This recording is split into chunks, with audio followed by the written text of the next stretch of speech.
Yan po ay eksaktong salita na makikita po natin sa 1 John chapter 4. Sino si Juan? Si Juan po, yun po yung kahuli-huli ang apostol na namatay. At hindi siya namatay sa persecution. Hindi siya namatay sa tabak. Hindi siya namatay sa anumang mararahas. Namatay siya sa katandaan. At siya po napunta sa isang lugar, ang pangalan ay Patmos, at doon niya isinulat ang mga aklat. At ito po ay isang sulat niya ni Juan na nagpapakilala kung ano ang Diyos. Sabi niya dyan, greater is He. Greater means dakila. Sabi natin dakila. Dakila. Dakila. Sabi niya, dakila. Basahin po natin, nakasulat po sa salita ng Diyos. 1 John 4:4. Yung Tagalog po sa baba. Handa simulan. Kayo'y sa Diyos. Sa Diyos, bumulti kong mga anak, at inyong dinaig sila, sapagkat lalong dakila siyang nasa inyo kaysa nasa sanglibutan. Pwede mo pakiulat sabay-sabay. Handa simulan. Kayo'y sa Diyos, bumulti kong mga anak, at inyong dinaig sila, sapagkat lalong dakila siyang sa inyo Kaysa nasa sanglibutan. Ay, basa po yung English. Handa simulan. You are of God, little children, and have overcome them, because greater is He that is in you than he that is in the world. Amen. Ang pinakatopic po niya, verse na yan, ay ang Diyos. At ang Diyos, ang sabi niya, is in you. Amen. Ibig sabihin, ang Diyos pala talaga ay persona. He is a person kasi pwede siyang pumunta sa isang lugar, sa isang space. Hindi siya guni-guni. Hindi siya nasa isip lang. He is a person, pwede siyang pumunta sa isang lugar. At nasabi niya, greater is He that is in you. So yung lugar pala na pinupuntahan ng Diyos ay saan? Sabi niya, sa atin. Mamaya mas maliliwanagin natin, ano ibig sabihin sa atin? Nakatira sa atin? Tingnan natin. Pero sabi niya po dyan, kayo'y sa Diyos.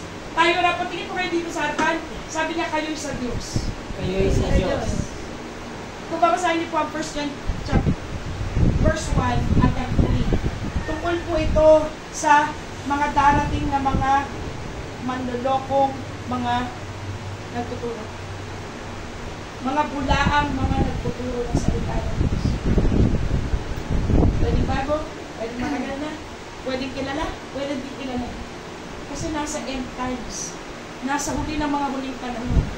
Pero sabi niya dyan, ngunit kayo ay titingnan ninyo yung yung espiritu. You will test every spirit. Sabi niya, every. Lahat ng espiritu nang lalapit sa inyo, kailangan ninyo matyagan. You need to test. Hindi mo pwedeng basta palapitin, you need to test. At ang sabi niya, hindi kayo basta madadaya. Why? Kasi nga, tayo ay sa Diyos. Sabi mo sa katabi mo, ikaw ay sa Diyos. Ikaw ay sa Diyos. Meron pong parallel account ito. Ano yun? Yung nasa John. Si John din na nagsulat. John 8:47. Sino mang nakikinig ng salita ng Diyos ay sa Diyos. Amen? Sino mang nakikinig ng salita ng Diyos? Why? Kasi daw ang hindi nakikinig ng salita ng Diyos ay hindi nakikilala ng Espiritu ng Diyos. Kaya hindi niya pinakikinig.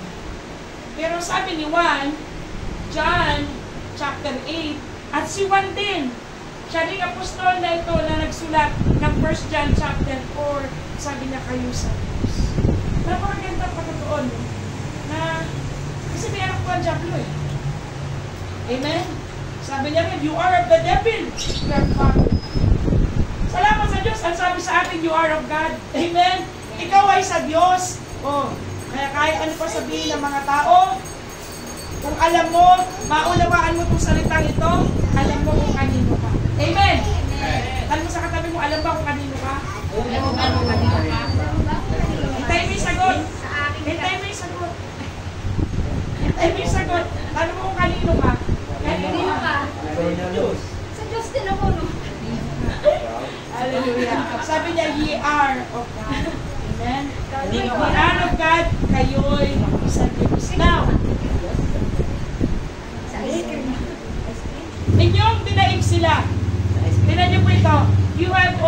overcome them. Ano yung delayed? Mamaya papakita ko ano yung delayed. Pero, ang mainam na intindihin natin dito, ang sabi niya, sapagkat lalong dakila siya. Siya, walang iba, kundi ang Diyos, ang Espiritu ng Diyos. Nasaan daw siya? Nasa? Ulit, nasa? Inyo. Nasa inyo. In. A preposition, ibig sabihin, nasa loob. Tingnan nga natin, itong nasa 1 Corinthians 3:7, kaya.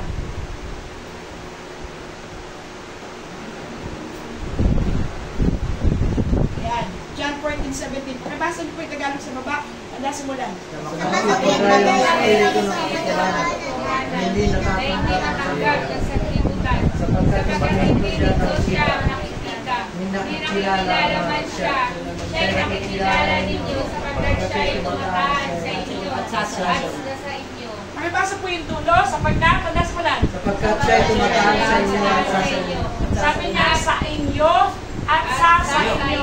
Pakibasa niyo po yung English, tanda simulan. Even the Spirit of truth from the Word and because it's seated out, neither know it him, but ye know but him, you know for he him, dwelleth for that will with you and shall be in you. tulungan ko kayo Even the Spirit of truth, malaki ni S, sa Diyos. Whom the world cannot receive, hindi na pwede tanggapin ng sanlibutan, because it seeth him not, neither knoweth him, but ye know him. Kilala mo siya? For he dwelleth with you. Kasi kulang ang Tagalog natin. Medyo mas mayaman ang English. Tanggapin na natin. Sabi niya, he dwells, again kasi dwelleth, he dwells, tumitira. He dwells with you. Yung with, eto with. Eto with. I am with the mic. With, kasama ko. Malapit sa akin. I am with the guitar. With. Okay? Pero sabi niya, and shall be. And shall. Shall is a modal na ibig sabihin ay futuristic. Una, nandito lang siya kasama mo. Amen? Yeah. Nandito lang siya sa tabi mo. Kasama mo siya. Pero, darating yung araw, hindi na lang siya nasa palibot mo. Yung Espiritu ng Diyos. Kasi ang sabi niya, and shall be. Sabi natin in. In. Okay. Ano ba mag-example?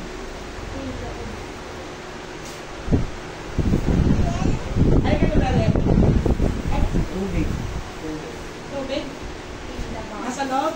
Okay. Hindi ako pwede pumasok sa kanya. Etong relos nasa labas. Tama, tingin sa labas. Sa labas. Pag pinasok niya, hindi niyo nakikita, pero alam niya nandoon.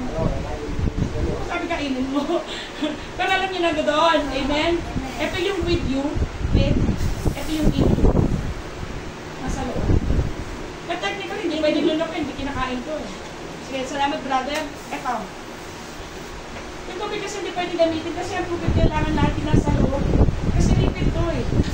Kasi lipid siya. Pag di mo siya nilagay sa lalagyan, hindi mo siya matatawag na sukat ng tubig kasi hindi mo siya masusukat.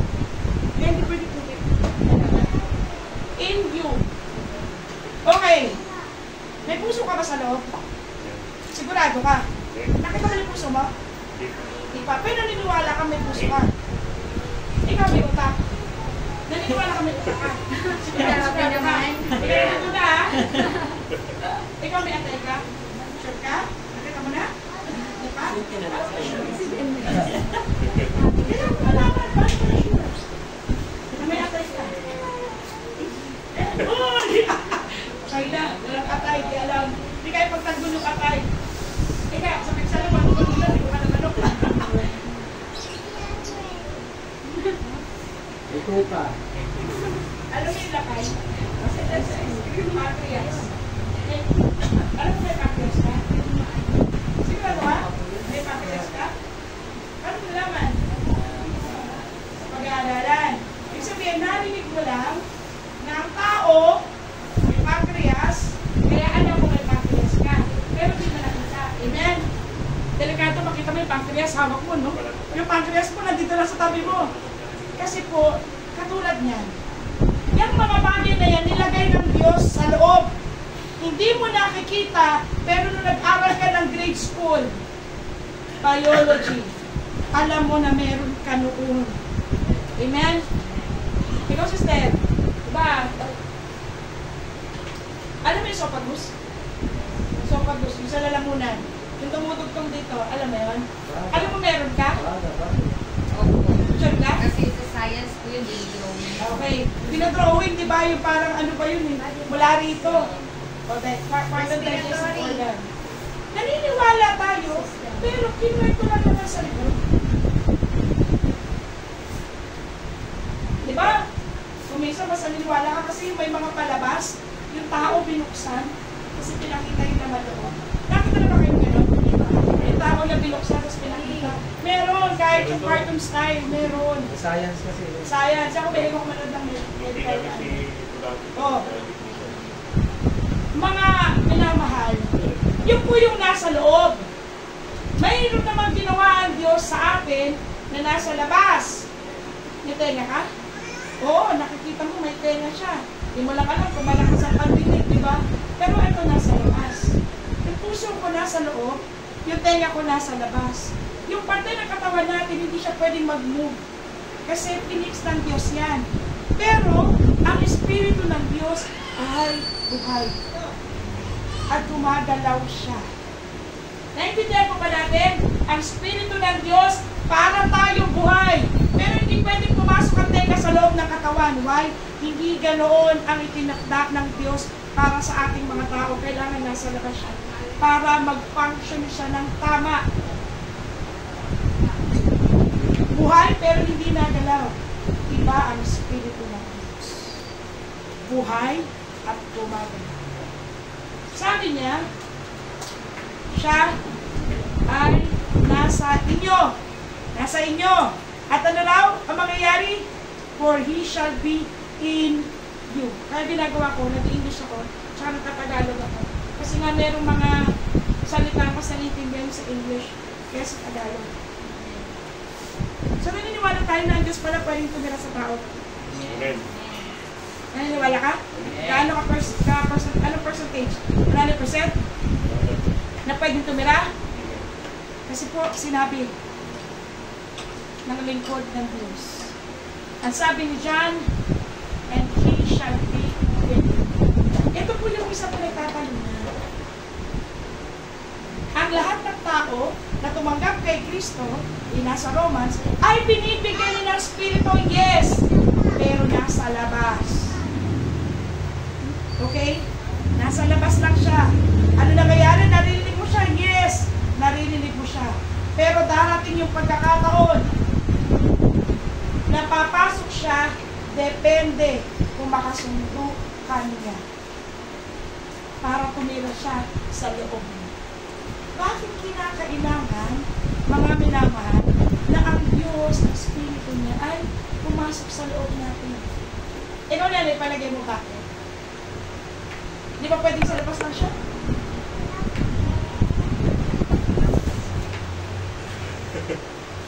Dahil sabi ni Jan. Kasi sabi ni John, bigyan ko kayo ng ilustrasyon. Pag ang isang bata nasa labas ng bahay, sa labas siya hindi siya pumapasok, magiging mabuti ba yung kalagayan niya? Nag-umaga, nagtanghali ng gabi, andun lang siya sa labas, hindi siya pumapasok. Hindi. Hindi. Eh kung matanda na siya, halimbawa, ganyan lang edad, 40, sa labas siya ng bahay, hindi siya pumapasok. Okay lang ba nanay sa labas siya ng bahay? Hindi. Ang Diyos pa kapag nasa labas ng tao, okay lang ba siya o hindi? Hindi. Teka lang, sure kayo hindi. Okay lang siya. Siya, okay lang. Tao, hindi. Okay lang siya. Kasi Diyos siya. Amen? Kaya paintindi ko po, hanggang kaya ko ipaliwanag. Yung tao, kapag hindi siya nasa loob, magkakaproblema siya. Amen? Pwede siya ma-hold up sa labas. Yung tao, pwede siya ma-hold up sa labas, siya kumuli ng aso, pwede siya mapahamak sa labas, at ibilag siya ng araw, mababasa siya ng ulan. Kailangan niyang pumasok sa loob ng bahay. But not God. May choice ang Diyos kung doon lang siya sa labas. Tingin po kayo sa akin, pagtsagaan niyo ako, kung dito lang siya sa labas, o papasok siya sa loob. Walang anuman sa Panginoon. Kung doon siya sa labas, o dito siya sa loob. Pero may anuman doon sa bahay na yun. Masabi po na Corinto, chapter 6. Tayo po ay templo ng Diyos. Amen? Sabi natin templo. Tayo templo ng Diyos. Tayo yung bahay na mamimili ang Diyos. Kung mula sa labas, mula na nakakilala tayo sa Diyos, mula na tinanggap natin si Jesus, kung mananatili siya sa labas o papasok siya sa loob natin at gagawin na tayo bahay. Ano mo sa katabi mo? Pwede ka bang bahay ng Diyos? Pwede ka bang bahay ng Diyos? Sige, tanong mo ulit isa ba? Pwede ka bang bahay ng Diyos? Pwede ka bang bahay? Hindi, may sagot, may sagot. Oo naman. Okay. Hallelujah. Kasi ang pinapag-aaral sa salita ng Diyos na marami kang question sa sarili mo. Diba, tatay? Kailangan naintindihan natin na, pwede ba siya sa akin? Hindi kaya ako sasabog? Kasi hindi rin siya sa akin. Tandaan natin, ang Diyos ay Diyos. Kontrolado niya lahat ng bagay. Amen? Kontrolado ng Diyos ang lahat ng bagay. At walang sinasamahan kailanman ang mabuting Diyos na hindi napapabuti. Amen?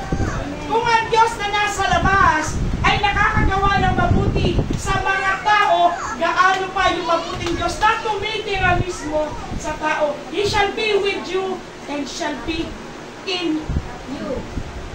Amen? Huwag tayo malito, sinasabi na hindi porkit hindi ka baptized, hindi ka sa Panginoon. Pwede ka naglilingkod sa Panginoon, hindi ka baptized, pero He is just with you. Hindi po siya in you. Amen? Yun po yung pinapaabot sa atin ng Diyos, that He should be in us. Why? It's written in the Bible. Hindi ako may sabi. Hinanap ko lang yung verse kasi bata pa lang ako, naririnig ko na itong verse na to, ha? Na ang Diyos ay sumasa inyo at sasa inyo. He will be with you and He shall be in you sa loob. Una sa labas, with you, pagkatapos sa loob. Pagkalalan natin patuloy. Bakit po kailangan na ang Espiritu ng Diyos ay pumasok sa atin? Tandaan natin na ang Diyos ayaw niya maglilihim yung paraan niya sa atin. Amen? Sa lahat na pwede maglilihim, hindi ang Diyos. Kasi ang gusto nga niya ipaliwanag sa ating mabuti bilang mga anak, bilang nasa Diyos na maintindihan natin mainam yung paraan niya. Bakit na siya namatay? Kung hindi natin maintindihan yung paraan, para makasunod si Kristo. Amen? Hindi gagawa ng bagay ang Diyos na walang kakinabang kung nasa Kanya. Why gusto niya luwalatin siya ng mga tao? Paano padadala niya yung mga tao papunta sa Kanyang kaharian? Amen? Kaya nga rin ang salita ng Diyos para Para ipadala sa atin sa migitan ng Kanyang mga lingkod na binigay niya ng Espiritu na pagtuturo para ipahayag sa atin yung kalooban kaparaanan ng Diyos. At ito ang sabi niya sa 2 Corinthians 3:17. Basahin niyo po yung Tagalog sa babanda simula. Ngayon,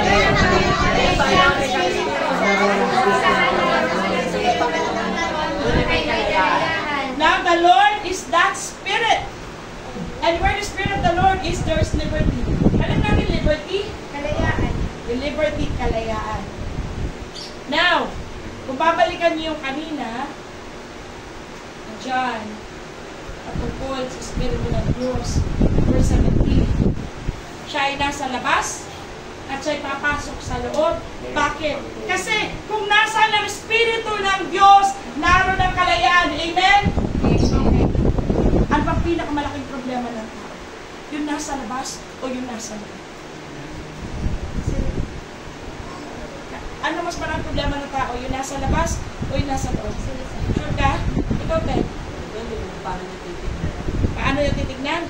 Tatay, ikaw! Balikan kita. Ikaw, brother, ano mas maraming problema ng tao? Yung nasa loob, nasa labas? Nasa labas? Ikaw? Nasa labas ang Espiritu. Hindi po, ibig sabihin, yung ako, tao, ano mas malaking problema ko? Yung pangangailangan ko sa labas o yung pangangailangan ko sa loob? Sa labas, ikaw, sister. Isa sa loob ko o yung nasa labas ko? Ano yung mas importante na tugunan ninyong pangangailangan? Yung nasa labas o yung nasa loob? Sabi ko, mas importante ha. Hindi ko sinasabi hindi importante yung nasa labas. Pero ano mas importante? Yung nasa labas o yung nasa loob? Nasa loob. Nasa loob, sure ka? Ikaw, brother. Sa labas, ikaw, sister. Ikaw, nanay. Sa loob, ikaw. Ikaw, ate. Sa labas, ikaw. Sa loob, ikaw. Hello. Ikaw, ikaw, saan ka mo? Sa loob. Lahat na nagsasabing nasa loob, mas malaga sa inyo ang kaluluwa. Kaya sa itong katawan na mamamatay. I'll give you a pause to pag-isipan natin. Mas malaga kumain ng tanghalian kesa okay, hindi maganda mag-skip ng tanghalian, okay lang mag-skip ng salita ng Diyos. Yun yung sa labas. Sa labas. Ito po yung labas natin. Amen. Mas magandang matulog sa kama. Okay lang, hindi pa basta masarap yung tulugan. Pero may mga taong mas mahalaga sa kanila yung loob. Okay lang kahit bani. Basta alam ko, matutulog ako ng diretsyo. Kasi tayo yung tao. Sino nasa loob? Ulit ikay tanong. Yung mga sumagot lang nasa labas. Ang Espiritu ng Diyos, kung nasaan daw siya, amen? Kailangan nyo maintindihan nito, mga kapatid. Kasi, ang pinag-uusapan, Espiritu ng Diyos. Gaano kalaga Espiritu ng Diyos? Siya po ang solusyon sa lahat ng problema natin. Kapag nasa ibabaw ka ng lupa, makinig kayong mabuti. Ang mensahe nito ay galing sa Diyos. Where the Spirit of the Lord is, there is liberty. John 14:17. Darating ang panahon, ang Espiritu ng Diyos nasa labas mo lang. Pag siya nasa labas, look at Matthew 6:33.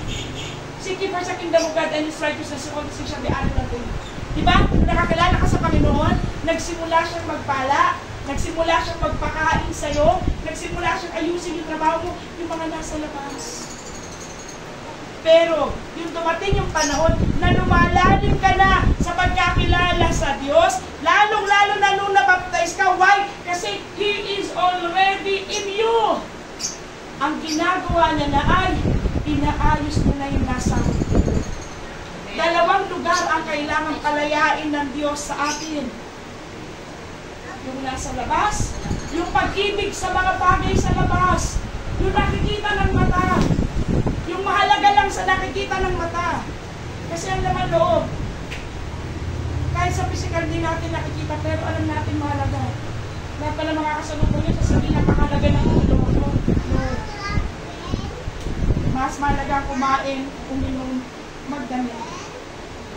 Hayaan mo na kung pag namatay siya mapunta. Right? Kasi namin makikita ninyo, ang hindi nakikinig na salita ng Diyos ay hindi sa Diyos. Bakit? Hindi nila napagkikilala na ang Diyos ay nagdadala ng kalayaan. Where the Spirit of the Lord is, there is liberty. Sa labas, pag nakakilala ka sa Panginoon, kapag nanatili ka sa Diyos at naging tapat ka, papasok siya sa iyo. Amen. Napakahalaga na hindi manatili sa labas ang Espiritu ng Diyos. Kasi po, pag tayo na ayos, lumaya sa loob. Ano meron sa loob? Ang sabi, ang lahat ay napupunta sa kalooban. Masama at mabuti. Hindi siya sa labas, nasa loob. Mabuting gawa, masamang gawa. Mabuting pag-iisip, masamang pag-iisip. Mabuting haka, masamang haka. Galit sa mga loob, pag-ibig, katuwaan, kagalakan. Natutun din ng hindi pagpapatawad, magiging pagpapatawad. Kung ang Espiritu ng Diyos ay titira sa atin, tisay, papasok sa atin, alam mo ba, hindi nakata marinig ng mga ganyang problema na problema natin. Hindi nakata, ibig sabihin, hindi kita mariningan na yung kalagayan mo ay hindi nagtikiba. Dahil kung nasaan ang Espiritu ng Diyos, lahat ang kalayaan. Naunawa po ba natin? Naiintindihan natin? Hindi ko ulitin. Ngayon, hindi natin gaano na-appreciate Why? Sino ba dito umabot ng martial law? Wala. Tatay. Tatay, gano'n nagpit ang martial law, tatay? Bawal lumabas, di ba? Kasi maraming mga sundalo. Di ba? Huhulihin ka talaga. May curfew. May oras. Lahat merong batas. Kaya hindi democratic ang Pilipinas mo. Kailan tayo pinanganak? Pinanganak tayo sa panahon. Ako, inabutan ko pero hindi ko ganong pansin. Why? Kasi mga bata, alos nasa loob lang. Kaya 1978 ako pinanganak eh. 78 ako pinanganak. Martial law pa rin yun. Martial law pa rin yun. Kailan tanggal ang martial law? 1986. 86. May 8 years pa ako. Pero hindi ko siya gano'n naibigyan kasi bata pa ako. Pero sila na umabot doon. Ngayon may enjoy mo tatay, no? Kahit alam mo na sa labas, may mumuli sa'yo? Wala. Hindi kayo natatakot lumabas, ano? Kasi ang alam mo, pwede kong gawin to, pwede kong gawin yan. Sino man na hindi nakakakilala sa Espiritu, hindi niya rin maintindihan kung ano ang kaya gawin ng Diyos. Hindi na palayain. Saan ka niya pwede palayain? Sumpa ng pamilya. Sumpa ng kahirapan. Sumpa ng sakit at karamdaman. Sumpa ng pamilyang wasak.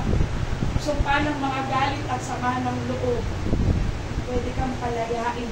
Pwedeng i-cancel ng Diyos. Pero, depende kung nasaan siya. At sabi ni Juan, siya ay sa inyo. Siya ay sa inyo. He shall be with you and He shall be in you. Kailan nangyayari yun? Kapag nalulugod ang Diyos. Saan nalulugod ang Diyos? Sa mga hain ba? Nalulugod siya sa malinis na puso. Pag malinis ang puso natin, nalulugod ang Diyos. At ang lumalabas sa bibig natin galing sa puso. At yun ang magbibigta kung matutuwa ang Diyos o hindi siya. Sa pagkakailanman, hindi pwede magsalita na masama ang puso malinis. Amen. Kasi kung ano po, nakikilala niyo sila. Sa bigitan ng kanilang mga bunga, kung anong klase sila ng mga bunga. Kaya nga napakainam na ang Diyos, kung nasan siya may kalayaan. Amen? At napakainam na ang Diyos, habang kasama natin sa labas, pinapalaya tayo sa mga bagay na nagtali sa atin. Una, worldliness. Wala tayo sa Diyos, di ba? Meron tayong worldly passion. Kung ano sikat, kung ano uso, kahit mali, kahit ayaw ng Diyos, ginagawa natin. Why? Kasi meron tayong target ng pagkakagapos. Pero ang Diyos, nagpapala. Amen. At ang pinakamainam na lugar, kung saan siya pwede pumunta, ay sa loob ng tent. Kung saan tayo. Kung gusto nating lumaya talaga sa mas malalim na pagkakatayo. Yung mga bata pa tayo, yung mga sama ng loob natin, yung mga guilt, yung mga condemnation, na parang hindi na tayo magbabago, o problema na pagkakilanlan mo, lahat ang disconnected sa'yo, sa kalooban mo, kaya kang palayain ng Diyos. Pero kailangan pumasok siya. Where the Spirit of the Lord is, there is liberty. Ito sabi ni Sister, pag nandito siya, nakakatayo siya. Sa totoo lang, sabi ko nga, ang dami ko na nakita pag nasa labas ng church. Hindi mo maintindihan yung katawan nila. Pag pumasok sa church, biglang lumalakas. Ano ba yun sa church? Magnet? Magnetic field? Presensya ng Diyos. Kaya malungkot pag wala tayo sa bahay ng Diyos, lalo na sa araw, na itinakda niya. Bakit? Kasi hindi pwedeng hindi pumunta ang Diyos, why? Siya nag-imbita eh. Amen? Ikaw ba nanay, naganda ka? Ikaw naganda, ikaw nag-imbita, tapos wala ka? Walang ganun. Ang Diyos nag-iimbita ng isang, kainan. Kasi meron pong buffet sa harapan ng Diyos tuwing araw ng linggo. At pumupunta siya doon sa gawain. Nauuna pa siya sa may-ari ng bahay. O yung nagpagawa ng iglesia. Kasi yung mismong nag-imbita ay ang Diyos. Amen? Amen. Kaya, nakakalungkot kasi ang Diyos, sa karangalan niya, kaya niya bumaba sa mga lugar kung saan yung mga inimbitahan niya ay naghihintay na sila ay makaniig ng Diyos upang maganap Diyos kung ano siya. Siya ay espiritu ng kalayaan. Sabi ko sa preso, sa kulungan. Alam niyo, maraming nasa laya. Kaya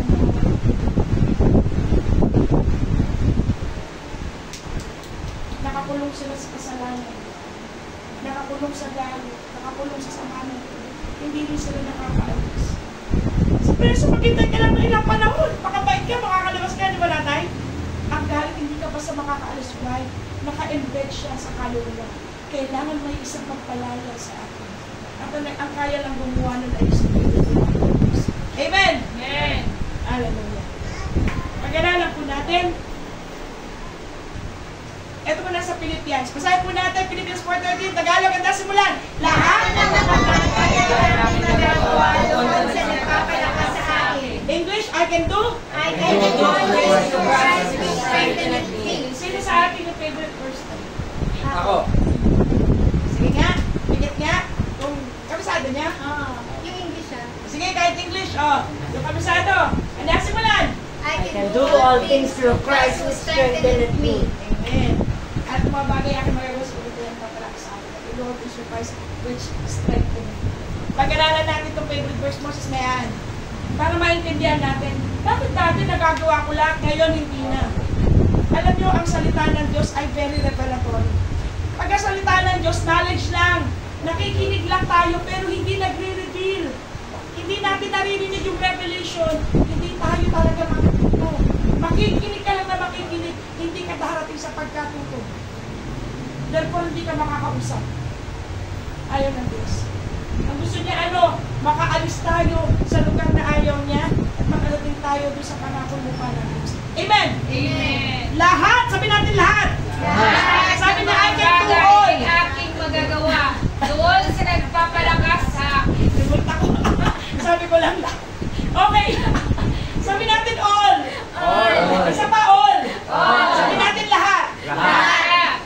Lahat tayo may katawan. Lahat tayo may kaluluwa. Lahat tayo may espiritu.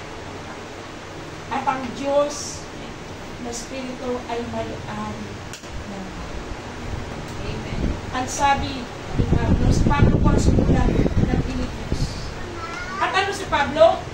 Si Pablo na nagsimula na kanyang paglilingkod sa Diyos ng mali. Tama? Mali. Pariseo siya. Nang-uusig siya. Mamamakay tao siya. Pero, nang makilala niya si Yesu Cristo, na akala niya hindi tunay na Diyos, umayos yung kanyang paglilingkod na itama hanggang huling hininga. Kasi simula sa puntong yon, I can do all things. Bumibalik ba yung kaluluwa niya? Hindi. Intact pa rin. Bumibalik ba yung katawan niya? Hindi na ba siya kailangan kumain? Hindi. Kumakain pa rin siya. Umiinom pa rin siya. Kailangan na pa rin ng bahay. Bubuman ng kanyang ulunan. Pero sabi niya, magagawa ko ang lahat. Kung meron akong problema sa katawan, magagawa ko ang lahat. Kung meron akong problema sa kaluluwa, magagawa ko ang lahat. Kung may problema ako sa spirito, may sakit sa spirito ko, magagawa ko ang lahat. Paano? Baliktad. Basahin niyo 2 Corinthians. Where the Spirit of the Lord is, there is liberty. Anong nagagawa ng Espiritu ng Diyos? Ang nagagawa ng Espiritu ng Diyos sa mga bahay na tinitirahan niya. Hindi lang siya nasa labas, nagagawa nila ang lahat ng mga bagay. Nagagawa nilang magpatawad ng totoo. Nagagawa nilang maglingkod ng totoo. Hindi salita. Nagpo-project, nagmamanifest sa buhay nila. Yung kanilang sinasabi. Balikan natin. Paano nangyari itong sinabi ni Paul na totoo? Na magagawa ko lahat ng bagay? Kung kasama mo ang Diyos, na kayang gumawa ng lahat ng bagay, na pinapalaya tayo saan? Sa kahinaan. Mahina ang loob. Mahina ang isip. Mahina ang kapit. Siya yung nagpapalakas sa akin. Kaya sabi niya, kung nasa ng Espiritu ng Diyos, sabi ko nga ang Diyos ay bumababa rito. And I am 101% sure. Pero di tayo pwedeng 100% nasa loob ng church. Amen! Amen. kailangan niyo umuwi sa inyong mga bahay. Pero kung siya ay nakalulay, amen, hindi lang siya dumadalaw. Mga kapatid, makinig kayo mabuti. Kung ang Espiritu ng Diyos, na Espiritu nga, ay hindi lamang naroon sa lugar kung saan kayo pupunta, kundi tumitira mismo sa inyo, magiging totoo ang salitang ito. Therefore, kung hindi nagagawa lahat ng bagay, nasaan ang Espiritu ng Diyos? Ang hirap pag-aral, magkakaya ito, bakit sa kaata? Nasaan ang Espiritu ng Diyos na alam ng lahat ng bagay? Wala yata kami kakainin ngayon. Possession, hirap ng buhay, balang bilas. Nasaan ang Espiritu ng Diyos na may-ari ng lahat? Hirap kung pumasa sa trabaho. Hindi ko na lang gagawin ko sa buhay ko. Nasaan ang Diyos na may control ng lahat? Nasaan siya? Bigyan ko kayo ng ilang segundo. Nasaan ang Diyos? Where the Spirit of the Lord is. Ikaw, alam ko nasaan ka. Right now, you're in the church. Nasa bahay ka ng Diyos. Ang ka ba, nasaan ang Spirit ng Diyos? Kasi ang pipili ng lugar kung saan siya pupunta, hindi ang tao. Ang Diyos ang pipili kung saan siya mag-i-stay, kung saan siya bababa, at kung saan siya titira. That's why, Amos 3:3, ang sabi, makakalakad kung magkasama ang dalawa, maliban sila yung magkasundo. Ito ang problema talaga natin. Mga kapatid, din kayo sa akin, pagsagaan niyo ako. Gusto niyo matapos yung takbuhin, hindi kayo natadamay sa mga tumalikod. Kailangan niyo laging kasunduan. Mahalaga makasunduan lahat. Ang sabi po na Roma, sabi ni Pablo, chapter 12, mainam, makipagpayapa ka sa lahat ng tao hanggang kaya mo. Pero walang iinam na makipagpayapa ka sa Diyos. Kung makipagpayapa ka sa Diyos, ano naman? Kung kilala ka ng lahat ng tao sa ibabaw ng lupa, ngunit karumal-dumal ang pangalan mo sa harapan ng Diyos. What is it? What profit a man? Anong profit? Anong benepisyo? Isang mamang lang magsasabi, why? Alam niyo yung kanta na yung trophies are done? Yung mga trophy, yung mga tropeyo, karangalan kasi yan eh. Yung mga medals, karangalan kasi yan eh. Pero pag yung tao bumalik sa lupa, which is he will, one day, wala nang kabuluhan yung tropeyo. Walang kabuluhan yung medal. Pero hahanapin ng Diyos, saan mo ginamit yung buhay na pinahiram mo saan mo. Binigyan mo ba ang pagkakataon para tumira kasama mo? Para tumira sa'yo habang nasa ibabaw ka ng lupa. Right now, this is the conviction of the Word of God. Binigyan mo ba pagkakataon? Mas importante sa'yo ang ibang mga tao kaysa presensya ng Diyos. And now you're suffering. Hindi kayo ng mga kaharap ko, kundi lahat ng mga kahit Krisyano. Kahit mga Krisyano na nakilala ko, nakita ko, nakasabay ko, they are suffering. Tandaan natin na suffering na pinapayagan lang ng Diyos ay ano? Suffering for Christ's sake. Kasi mayroong glory at Diyos. Amen? Amen. That's the only suffering. Pero kung binubugbog ka ng Diablo, then that's not a suffering intended by God to you. That's not intentional. You just need to choose. Pipili ka lang. Panginoon, nasan ka ngayon? Nandito ka ba sa labas? O nandito ka sa loob? Kasi kung nasa loob ka, nasa loob siya totoo. Lahat ng kalamnan mo palalayain. Why? For the Spirit of the Lord is there, is living. At ang Diyos ay mabuti, amen, kailanman walang epektong masama ang Diyos. Kung nasaan siya, yung lugar na yun nagpo-flourish. Yung lugar na yun gumagaling. Yung lugar na yun nagre-restore ng beauty, ng glory, ng honor. Sabi ko sa mga nakulong, na nagsising ka na pagkakilala ka sa Diyos, makikita mo, kayang burahin ng Diyos yung mga katampalasan na nagdala sa iyo ng kahihiyan at kaya kang ibawal ng Diyos para magkaroon ka ng karangalan. Pero wala mo kamisala ako. Pero maling buhay yung hindi ka na nakakaayos doon. Hanggang dumating ang Panginoon. And take note, malapit na po siya. Where the Spirit of the Lord is, there is. Ang sabi niya, greater is He that is in you. Kaya kailangan natin maintindihan yung nasa John 17, John 14, na ang Diyos ay hindi lamang sumasama, siya ay tumitira. At ang sabi ni Juan, hindi kayo basta manadayan ni Numan na kahit na anong spirito mapakikayat, na nagsasabi ka ganyan ka na lang, hindi ka makakalas, hindi ka nagagaling. Sapagkat sabi niya, dakila siya na nasa iyo. Ngayon ang tanong, sinong nasa iyo? Sinong nasa loob mo? Tingin sa akin mga kabataan, sinong nasa loob mo? Kasi ito magdidigta. Kung mapapatuloy ka sa paglilingkod. Kaya naman nagpapalala ko, Lord, though none go with me, I still will follow. Kahit walang sumama sa akin, kahit walang sumunod, maglilingkod pa rin ako sa iyo. Sapagkat alam ko ang salita ng Diyos. Ang sabi niya, maraming tinawag, kakaunti lang ang pinili. At ang mga pinili ay yung mga sisidlan na kaya magpasakop sa Espiritu ng Diyos. Hindi ito magagawa ni naman nagpapalalo. Why? Hindi sila magkakasundo ng Espiritu ng Diyos. Hindi ito kailangan mapapayagan ng hindi nagbabago ng kanyang pag-iisip. Na iniisip niya, okay lang ang kanyang karakter, okay lang kung paano siya magtrato ng tao. Okay lang itong ginagawa ko. The Lord will never be pleased. He will not agree with you. Therefore, He will not come in. Therefore, kahit baptize ka, hindi ka marerepil. Kahit baptize ka, hindi ka marerepil. Why? There is no agreement. Tandaan natin, God requires faithfulness. Maganda simula, pero walang tatalo sa katapusan. When the Spirit of the Lord is, there is no. Ano ang pumunti ko mga anak, dakila siya na nasa loob niyo, na nakatira sa inyo. Kaysa sa kanya na nasa sanlibutan. Sino nasa sanlibutan? Yung umiibig ng sanlibutan.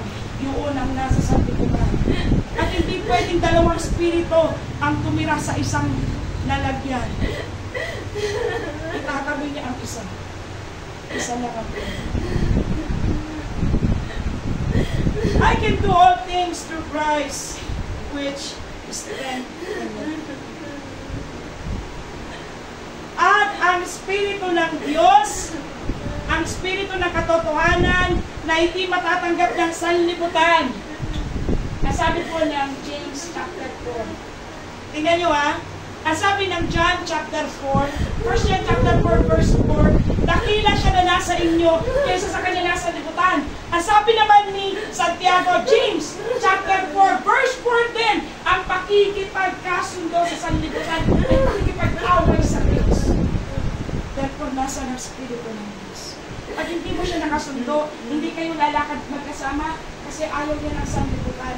Why? Ang lahat na nasa sanlibutan, ang lahat ang nakikita ng mata natin na marumi.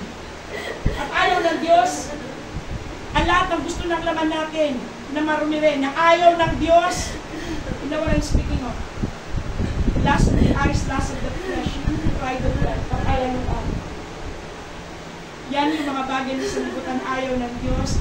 Therefore, kung hindi siya pumapasok sa iyo, baka hindi mo rin siya kasama. Kailangan lang mag-isip. Tumigil at mag-isip at magkulay ng buhay. Sabi niya, hindi matatanggap ng sanlibutan sapagkat ang lahat ng nabubuhay ay sanlibutan ay hindi makakaunawa ng mga bagay ng Diyos. Because these are spiritual truth. Ang nakakaunawa lang ng mga bagay ng Espiritu ay yung may Espiritu din ng Diyos.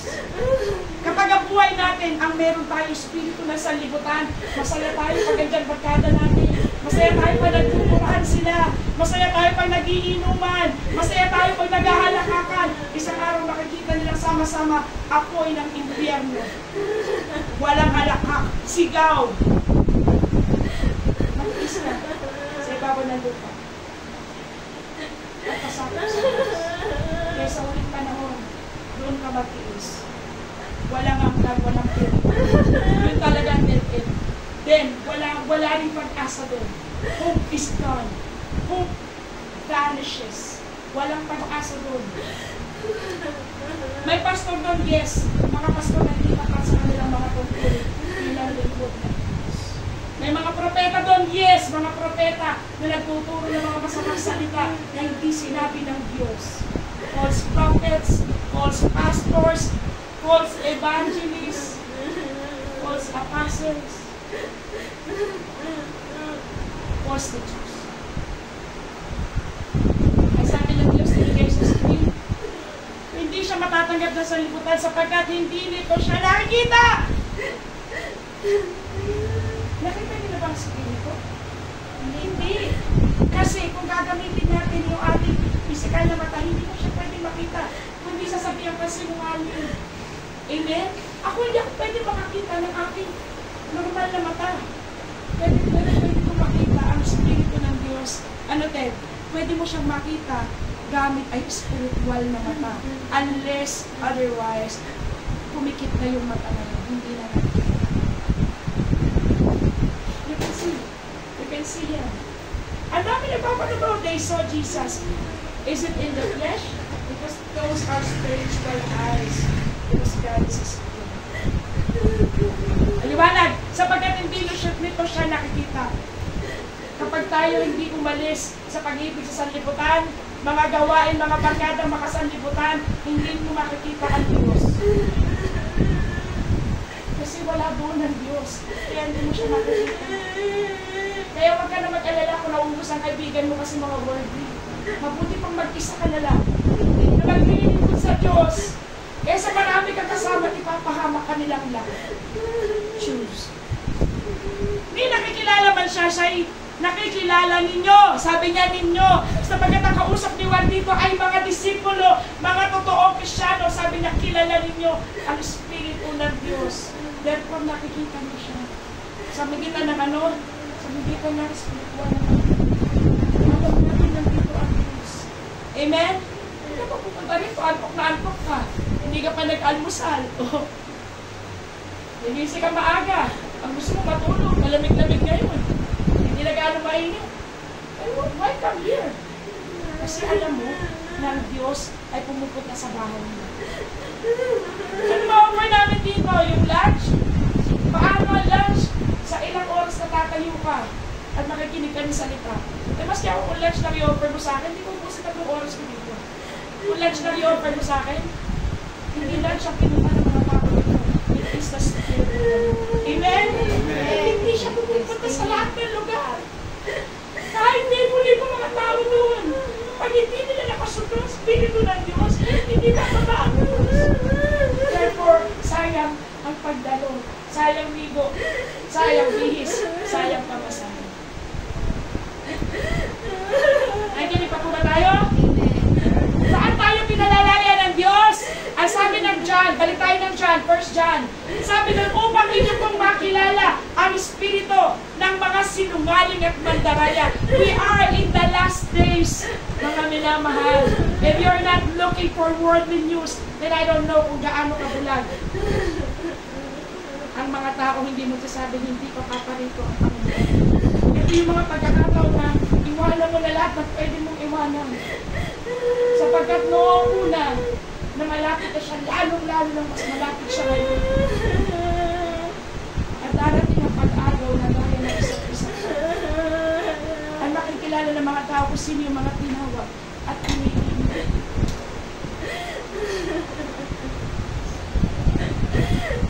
Walira ka na ang church after rapture. Why? Because persecution comes from the devil. He will persecute everyone na mag-i-stay ko sa church. Mas mahirap after ng rapture because that comes tribulation.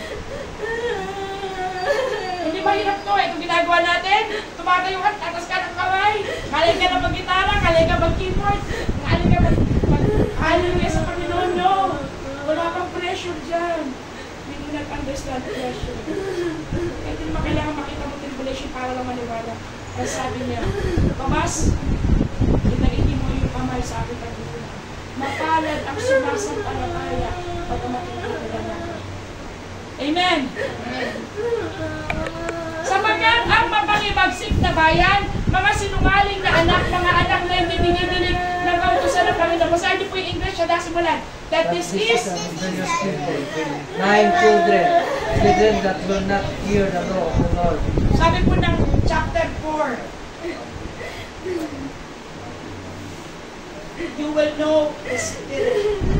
When you test the Spirit, you will know what kind of spirit they have. Test every spirit. At ang ayaw ng Diyos ay ano, na mapahamak tayo.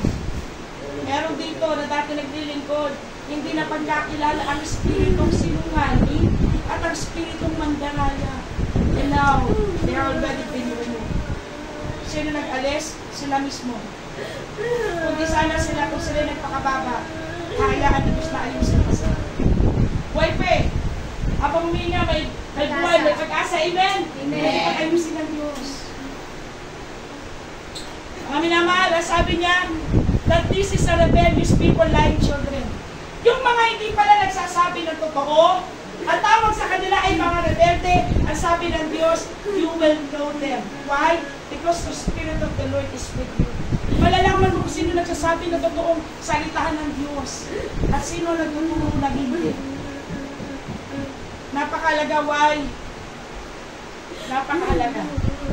2 Timothy chapter 3. In the last days would be perilous times. Sa mga huling panahon ay panahong makangali, sapagkat ang mga tao na hindi maibigin sa sarili, mga mapagtungayaw, mga hindi magagalangin, mga maibigin sa salami, mga palabintangin, hindi nagsasabi na totoo.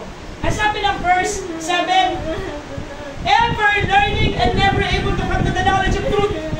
In the last days, yung mga tao palaging magsisimba, pero hindi sila matututo kahit makinig sila ng makinig. Why? Because those are spirits. Ang sabi ng Diyos, test every spirit. Amen! Amen! Why? Kasi ang Diyos, sige po kayo sa akin, pagtsagaan niyo ako. Kasi ang Diyos spirito. Hindi makikipag-kompetensya ang Diyos sa iba. Why? Diyos siya. Kasi makikipag-kompetensya sa ibang mga spirito. Kapag pinayagan natin yung mga sinungaling na spirito, mandarayang spirito, na lumapit sa atin, aalis ang spirito. Talagang yan, James. Sabi niya, dinadala niyo ba ang spirito ng Diyos sa paninibugbo? Na nag-iimbita ka ng iba pang mga spirito, iban sa kanya. Ganun niyo po yung katawan natin, ni isa lang. Amen? Bagamat parang malaki yan, pwedeng lago-lago yung spirito. Umamamigay. Hallelujah. Basahin niyo po yung nasa baba, yung verse 13. But evil men, handa simulan.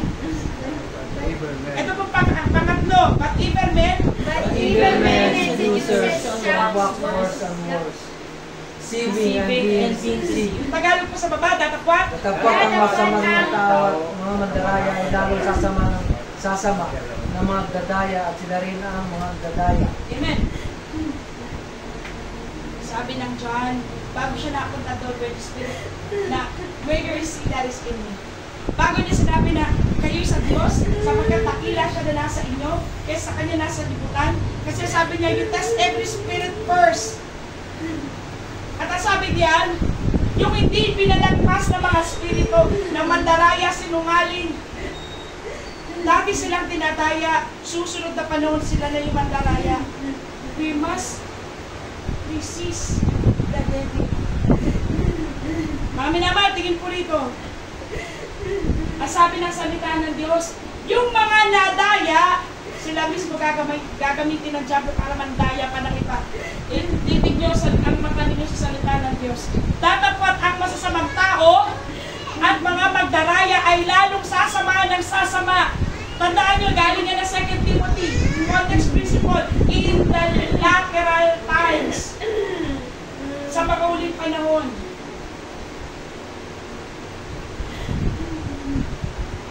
Hindi ba natin daya? Kasi isang araw pag ang buhay natin daya, ibig sabihin, okay lang na dito tayo, hindi tayo nagbabago sa ikabubuti, ikaluluwalhati ng Diyos. Isang araw mandadaya din tayo ng iba. Bakit? Nasabihin natin, okay lang yan. Tingin po kayo sa akin, sasabihin natin sa kapwa natin, okay lang yan. Okay lang na ganyan ka. Okay lang na ganyan ka. Why? Kasi meron na silang spirito ng pandaraya. Ang tawag ng Diyos, those are rebellious. Makinig po kayo sa lingkod ng Diyos kapag pinapahiwalay ko kayo sa mga tao. I've been there. Totoo ang mga spirito. They really influence. Kaya nila manira ng buhay. At sabi ng Diyos, yan ang mangyayari sa ulit panahon. Ulit po tayo ng John.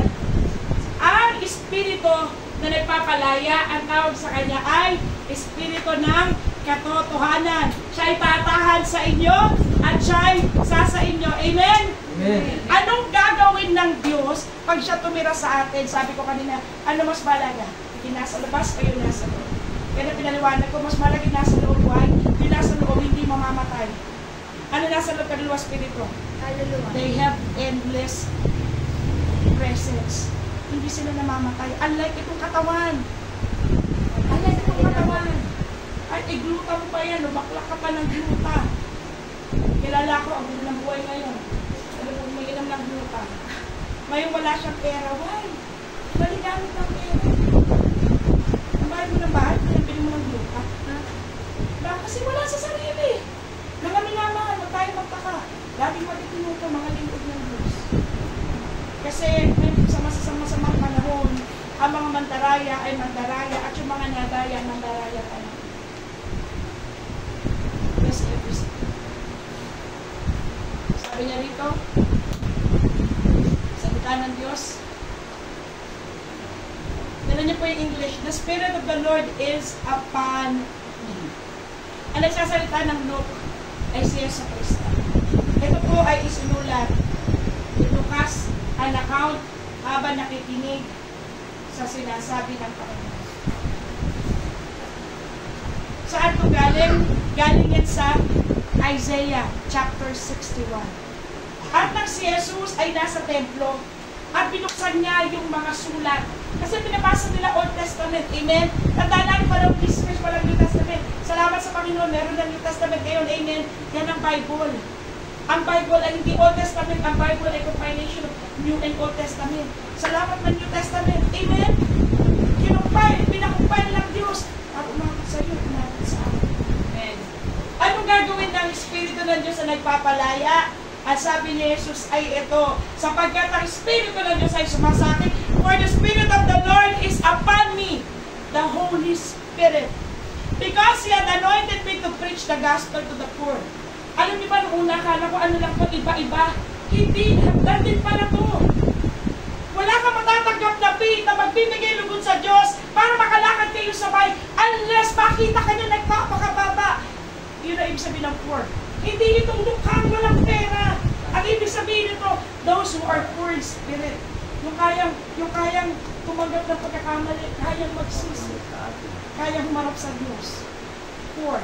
Tingnan ninyo ang sabi niya. Ang Espiritu ng Diyos, ito ang gagawin niya. Pag sumama siya sa mga tao, una, paparinggan kanya ng kanyang salita. At hindi lang siya magpaparinig, ipapaintindi niya ang salita niya. Tingnan ninyo, hindi marami sa matatalino, may yaman, ang binigyan ng visa ng paliwanag ng salita ng Diyos. Ako, hindi ako dati. Nakakakilala, hindi rin nag-Bible school, pero nakakaunawa. Why? Kasi ang Diyos ang namimili ng kalooban ng tao, hindi kaya tingnan ng kapwa niya. Ang Diyos ang nakakakita ng kalooban natin. Amen? Alam niya kung sino ang nagpapakababa at sino ang nagmamalaki. Itong gagawin ng Espiritu ng Diyos, kapag ang tao ay pumasok sa bahay niya, ang naroon ng Diyos, at ang gagawin pa niya, he shall be in me. He will preach the gospel to you first. Bibigyan ka muna niya ng kanyang salita. At ano gagawin niya susunod? He has sent me to heal the brokenhearted. Pagkatapos mo makinig na salita ng Diyos, yung Espiritu ng Diyos, gagamutin lahat ng sama ng loob mo, lahat na nagwasak sa kalooban mo, lahat na nag-break ng puso mo. Sabi niya, He will heal. Why? Those are spiritual sickness. I need healing. Sino mo sabi dito madaling magpatawad noon? Nang wala ka sa Diyos. Eh, kung yan nga, sabi ko, kung yan ay kambing, kinandirin mo na yan. Ayaw makinig. Hindi mo na pwedeng gawin. Amen? Amen. Ano kailangan mo? Magpatawad. Paano? Because the Spirit of the Lord sets people free. Pag ang isang Kristyano, hindi niya magawa magpatawad, therefore, ang Espiritu ng Diyos, hindi niya nakapanig. Hindi totoo na nakapaniig niya ang Diyos. Kasi kung nasa ng Diyos, palalayain na ang tao.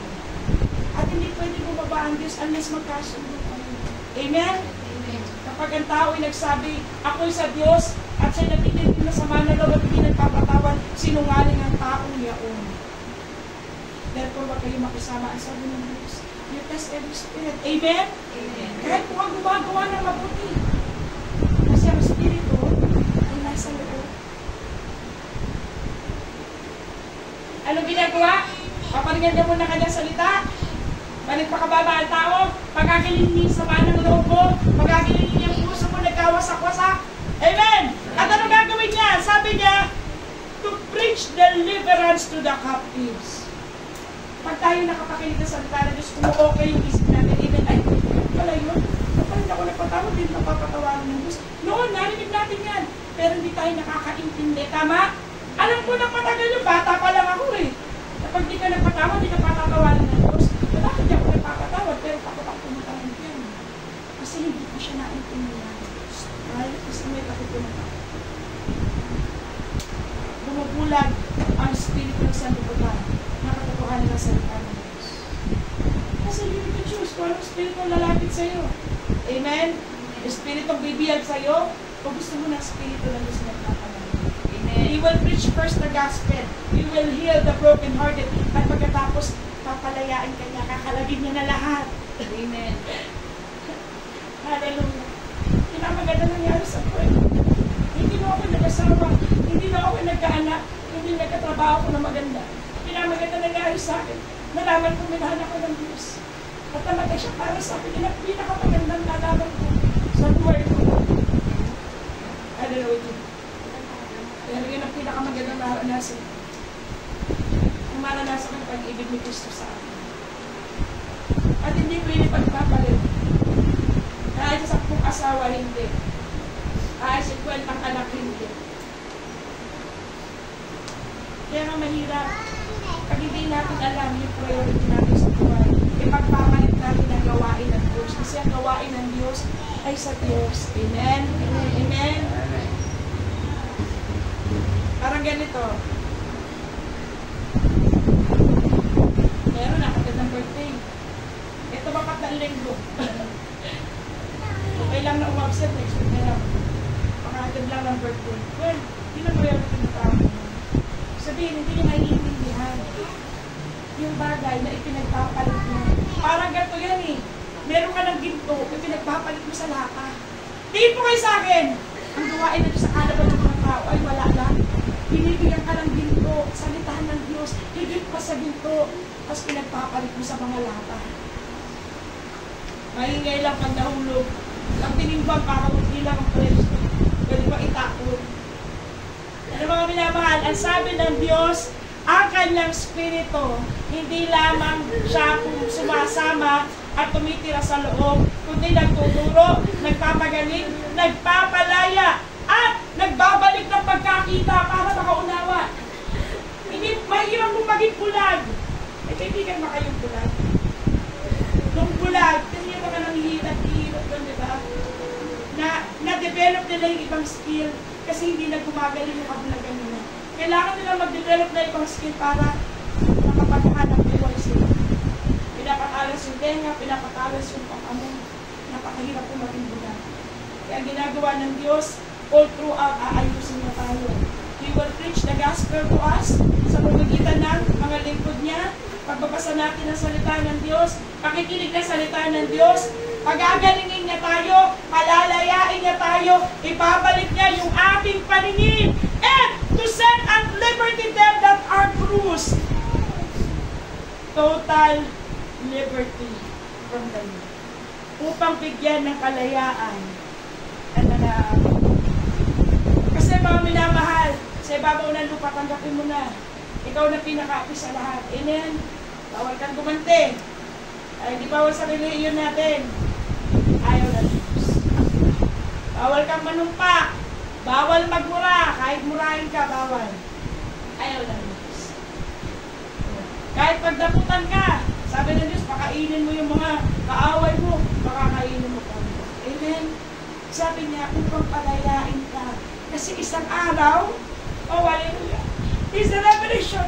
Pag nakinig ka na salita ng Diyos, at siya'y tumira sa iyo, at pinagaling niya yung lahat ng sama ng loob natin, at tayo ay kanyang pinalaya, at tinanggal yung kabulagan, isang araw, aalisin ka na sa ibaba ng lupa kung nasa ng pangapi ng mga tao. Dadaling ka niya sa isang lugar. Ang tawag ay